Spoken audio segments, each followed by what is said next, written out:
Bonjour à tous, bienvenue chez Kali. Alors, bon, plutôt une bonne énergie, un message d'amour, bon bah c'est pas mal. Un message d'amour, alors ça peut être l'extérieur, oui bien sûr. Il arrive de toute façon le message extérieur d'amour, de la demande de partenariat, l'invitation, ce que vous voulez. Ça arrive de l'extérieur si c'est déjà présent en vous. On est ok sur ça. C'est-à-dire qu'il n'y a pas de surprise normalement. Alors oui, vous pouvez être surpris de la situation de la personne, du timing, de l'outil, de la méthode par laquelle on va vous envoyer des messages d'amour. Concrètement, si un message d'amour arrive, c'est parce que vous êtes une impératrice. Alors, je rappelle, homme ou femme, hein, vous êtes une impératrice. Mais je veux dire, vous êtes une impératrice, c'est-à-dire que vous avez conscience de votre valeur, vous avez conscience de votre capacité, et vous avez créé, grâce à cette conscientisation de votre valeur et de vos capacités, ce dont vous avez besoin. Hein. L'impératrice, c'est la mère. Hein. On a doublement cette notion de maternité, cette notion de construction durable et pérenne, de construction saine, de construction légitime. L'impératrice, elle se sent légitime. C'est pour ça qu'elle construit ce dont elle a besoin. Elle est indépendante, elle est indépendante et donc elle est illimitée dans son pouvoir. C'est quelqu'un de super puissant, évidemment. Évidemment qu'elle est super puissante. Pourquoi? Parce qu'elle a ce côté masculin constructeur, ce côté action, ce côté feu, et elle a le côté émotionnel, le côté féminin, le côté connecté à son intuition, à sa guidance intérieure, connecté aussi aux autres. Elle se remet en question par rapport aux énergies extérieures. Voilà. Ça, c'est important. Et comme elle a cette double force, elle est équilibrée et donc elle construit ce dont elle a besoin. Elle se laisse le temps aussi de construire ce dont elle a besoin. Ça, c'est important. Donc, évidemment que l'impératrice, elle reçoit des mots d'amour, évidemment, puisque elle-même, elle s'apprécie, elle aime ce qu'elle est. Ça, c'est très important. Elle aime ce qu'elle est. Elle se prend pas pour quelqu'un de parfait. C'est pas son but à l'impératrice. Le but de l'impératrice, c'est de construire ce dont elle a besoin et d'être équilibrée. Donc, concrètement, du moment qu'elle se trouve suffisamment bien, suffisamment heureuse, suffisamment dans de belles énergies, c'est-à-dire dans des énergies qui lui permettent la sérénité, l'épanouissement, la construction, ça lui suffit. Et c'est tout, en fait. C'est ça qu'il faut comprendre. Donc, elle reçoit des déclarations, mais évidemment qu'elle en reçoit. Des invitations, des déclarations, des partenariats, oui, des invitations de la vie, en fait, hein, de façon plus générale. Évidemment qu'elle en reçoit, puisque elle-même, elle sait qui elle est. Et elle ne va pas accepter n'importe quoi. Elle ne va pas se retrouver dans des situations qui ne lui correspondent plus. C'est fini les situations de sacrifice, les situations de soumission. Ça, c'est quand elle était dans le mode fou. C'est-à-dire quand elle ne connaissait pas sa valeur, quand elle ne comprenait pas qui elle était. Quand elle se pliait en quatre parce qu'elle avait peur d'être rejetée ou de ne pas être aimée. Ça, c'est fini. L'impératrice, aujourd'hui, ça fait longtemps qu'elle a nettoyé tout ça. On est OK sur ça. Hein. Ce genre de croyance, ça n'existe plus chez vous. Nous sommes OK. Donc, concrètement, évidemment qu'elle va recevoir des invitations de la vie. Bah oui, logiquement. J'aime bien cette expression, invitation de la vie. C'est pas mal. Ouais, c'est pas mal. Après, vous mettez ce que vous voulez derrière vie, mais en tout cas, il y a cette notion, effectivement, de participation active, de démarrage de projet. Ouais, je pense qu'on est sur ça. On est en démarrage de projet, effectivement. Mais après, l'impératrice, elle est aussi consciente de son parcours. Elle a accepté son passé, elle a accepté son parcours. Elle sait essuyer des noms. Alors, les noms, c'est quoi? C'est pas des noms, jamais. C'est pas des noms, c'est pas comme ça qu'il faut faire. C'est simplement des noms. Ce que tu demandes en l'instant, de cette façon, c'est pas possible. Voilà. Et donc, l'impératrice, elle s'est remis en cause. Elle s'est remis en question. Elle s'est dit, bon, à un moment donné, ça marche pas. Voilà, ça marche pas. Ce que j'essaie d'atteindre, ça ne marche pas. Ce que je veux inscrire dans la durée, ça n'est pas durable apparemment, ou c'est superficiel, ou tout simplement, je n'arrive pas à démarrer. Qu'est-ce que je vais remettre en cause chez moi? Qu'est-ce que je vais remettre en cause dans mon action, dans ma vision des choses? Quel outil je n'ai pas encore utilisé? Quel partenaire je n'ai pas encore avec moi? Il y a vraiment cette notion-là, cette notion de se remettre en cause. Parce que le non, c'est jamais une porte fermée. C'est une porte qui n'est pas ouverte. Et ça, c'est la différence. C'est-à-dire que la porte, elle n'est pas fermée. La porte, elle n'est pas ouverte parce que vous n'avez pas la bonne clé.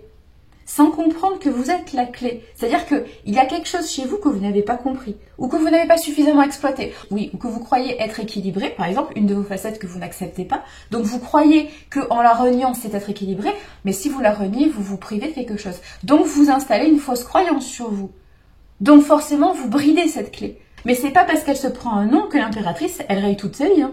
C'est pas parce qu'elle se prend un nom que l'impératrice se dit « Ouais, c'est fini, j'ai eu un nom, au secours, j'ai plus rien à faire, je crois que je vais rester chez moi avec un plaid et des chocolats et Netflix. » Non, on est d'accord, l'impératrice, c'est pas ce qu'elle va faire. Alors, bien sûr qu'elle va avoir un temps de... Oui, pour accuser le coup, bah, comme tout le monde en fait, on est OK. Mais concrètement, Ce temps, ça va être un temps de régénération. Ça veut dire qu'elle va prendre du temps pour accepter le non et tout de suite, derrière, alors ça peut prendre des jours, des semaines, des mois, des années, on est ok. Quand je dis tout de suite après, tout est relatif, hein. Ça dépend du non, ça dépend de votre projet, ça dépend de votre sensibilité d'impératrice, on est ok sur ça. Hein. C'est un tirage général, donc voilà. Prenez ce qu'il y a à prendre dans votre situation, on est ok. L'impératrice, elle va prendre le temps d'accepter les choses, de faire son deuil. Elle a eu un non, elle fait le deuil, ça c'est la première chose à faire. Et une fois que le deuil est fait, elle l'analyse. Elle essaye de comprendre pourquoi ça n'a pas marché. Et une fois qu'elle a compris pourquoi ça n'a pas marché, elle se dit, bon, du coup, j'ai eu un non. Première question, est-ce que j'ai quand même envie que ce projet aboutisse? Première question, parce que vous avez le droit de dire non. Vous avez le droit de dire, bah finalement, j'ai eu un non, mais finalement, aujourd'hui, je me sens plus... non, j'ai plus envie de faire ça, j'ai envie de faire autre chose. Donc, je pars sur notre chemin. Vous avez aussi le droit de faire ça. On est ok, hein, c'est votre vie. Hein, l'impératrice, elle a un panel de chemins, hein, un panel de chemins qui sont ouverts. Donc, elle choisit le chemin qu'elle veut. Ça, c'est important. C'est pour ça que je vous dis que vous avez la capacité et le pouvoir de construire ce que vous voulez dans votre vie. C'est surtout que vous avez la capacité de choisir ce que vous voulez faire de votre vie. Donc, concrètement, si c'est pas un chemin, bah, ça sera un autre. On est ok. Hein, vous n'avez pas qu'un seul chemin. Hein, ou alors, vous n'êtes pas une impératrice. On est ok. L'impératrice va se dire, bon, est-ce que j'ai toujours envie de faire ça? Si j'ai toujours envie de faire ça, si j'ai toujours envie d'atteindre cet objectif, qu'est-ce que je vais changer? Et c'est là que l'analyse qu'elle va faire du non va être utile. C'est-à-dire qu'elle va se dire, bon voilà, ça n'a pas marché parce qu'il y a ça, parce qu'il y avait ça, parce qu'il n'y avait pas ça, parce que ce n'était pas comme ça. Donc elle va réajuster sa vision, elle va réajuster ses outils, elle va revoir sa feuille de route, elle va faire appel peut-être à des personnes extérieures, elle va changer peut-être de timing, elle va changer véritablement tout le projet pour atteindre le même objectif. Et c'est pour ça que elle va réussir à finalement atteindre son objectif. Si bien sûr, elle est toujours dans cette optique d'atteindre cet objectif primaire ou ce premier objectif. Mais si vous voulez toujours cet objectif, bah, remettez en question le projet en lui-même, c'est tout. La façon d'atteindre l'objectif. La façon d'atteindre l'objectif, le timing, les outils, les partenaires. Parce que des fois, on part tout seul et on se dit, bah tiens, je vais y arriver. Bah non, vous n'y arrivez pas. Mais c'est pas grave. Encore une fois, ce n'est pas grave. Dans le sens où vous avez le droit de recommencer les choses. Vous avez le droit de vous dire, bah finalement, tout seul, j'y suis pas arrivé. De cette façon, j'y suis pas arrivé.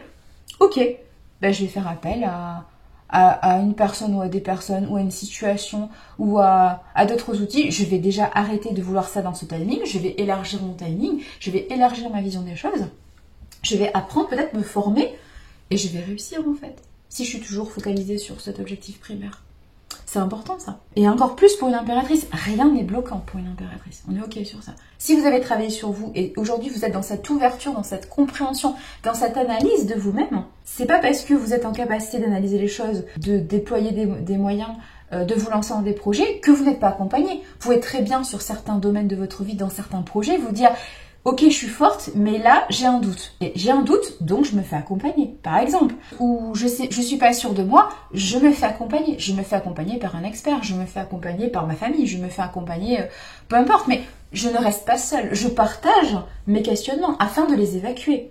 Mais on est ok sur ça. Hein. C'est pas parce que je suis puissant que je n'ai pas le droit de partager ce que je vis et que je n'ai pas le droit de faire appel à des personnes, à des situations, à des outils qui vont augmenter ma puissance en fait, hein, qui vont augmenter ma puissance. J'ai tous les droits puisque je suis l'impératrice, donc je décide de ce que je fais dans ma vie, je décide de ce que je veux atteindre et je décide qui, quand, quoi ou comment. Il y a un moment donné, je décide en fait, c'est ça le pouvoir de libre arbitre. Et c'est pour ça que je vous dis que c'est illimité dans votre vie. C'est l'un de vos deux pouvoirs, ça et la création. Donc, mais ça c'est très important. Et c'est pour ça que vous avez des déclarations, des demandes de partenariat, des contrats d'abondance qui arrivent. Oui, évidemment. Puisque l'impératrice, elle est jamais en défaite, elle est jamais en échec, elle est jamais en perte. Elle est toujours en acceptation de ce qui se passe. Donc, si c'est un non, bah c'est un non. Ça veut dire que c'est pas la bonne façon de faire, ou c'est pas le bon timing, ou c'est pas le bon outil. C'est pas un problème pour l'impératrice. Elle va changer la façon de faire. Elle va redémarrer d'une autre façon. Et c'est comme ça que ça se passe. Mais c'est comme ça que se passent tous vos apprentissages dans la vie. Il faut comprendre en fait. C'est jamais un échec en fait. Le problème dans votre vie, c'est quand vous partez du principe que c'est un échec. C'est-à-dire que c'est fini, il y avait une seule façon de réussir, vous avez raté, vous êtes fini, le projet n'est plus pour vous. Mais ça, c'est une fausse croyance. On est ok sur ça. Tout ça, c'est négatif, mais tout ça, c'est dans vos peurs. C'est dans ce que vous n'acceptez pas chez vous. C'est cette façon de remettre en cause, cette sortie de territoire, cette sortie de zone de confort. Mais ça n'est qu'une vision péjorative de ce que vous êtes et de ce que vous pouvez faire. Ayez une vision objective, ayez une vision réaliste de ce que vous êtes. Et accordez-vous le droit de recommencer, de redémarrer ou de démarrer autre chose en fait. Vous avez tous les droits, hein. C'est vous qui êtes au centre de votre vie. Soyez conscient de ça. Allez, prenez conscience de vous. Prenez grand soin de vous. Matane.